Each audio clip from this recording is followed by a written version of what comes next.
Xavier Manjon it-tnejn kien ikkundannat omru l-ħabs tal-instabħat li 26 sena ilu qatel lil Marija Stella Magrin. L-omor il-ħabs sempliċement hija omrok il-ħabs. Tmut il-ħabs.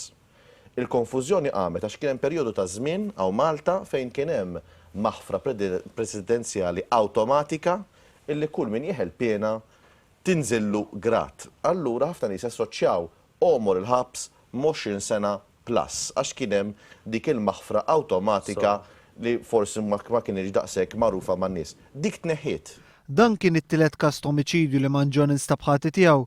Għal każi simili fis-sena 2004 huwa kien ġie kkundannat 21 sena ħabs u f'Ġunju tal-2010 intbagħat omru l-ħabs. Dan il-każ jirriżulta illi kellu 3 proċeduri kriminali u kwindi għandu 3 sentenzi separati.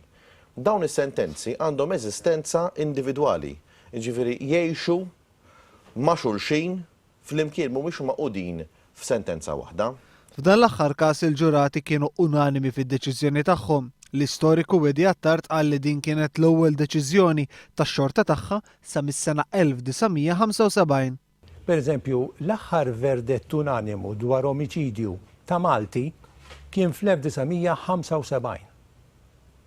Mbagħad kellna verdett ieħor ta' Barrani. Serial killer hija terminoloġija li bdiet tiġi użata fis-sebgħinijiet minn aġent tal-FBI Amerikana. Marbuta ma' din it-terminoloġija hemm kundizzjonijiet stretti li jridu jiġu osservati bħalli l-aggressur irid jinstabħat il-qatel 3 persuni f'perjodu ta' aktar minn xahar. F'kull omiċidju, il-motivazzjoni hija ħafna drabi bbażata minn gratifikazzjoni psikoloġika u l-qtil ikun wieħed simili b'diversi daqqiet ta' sikkina. Dat tip ta' persuna li imur jiddeċiedi li biex jissodisfa lilu nnifsu ħafna drabi sessualment. Imur għal-qtil, għax qtil minnu nnifsu jtieħ dak il-power fuq il-vittma.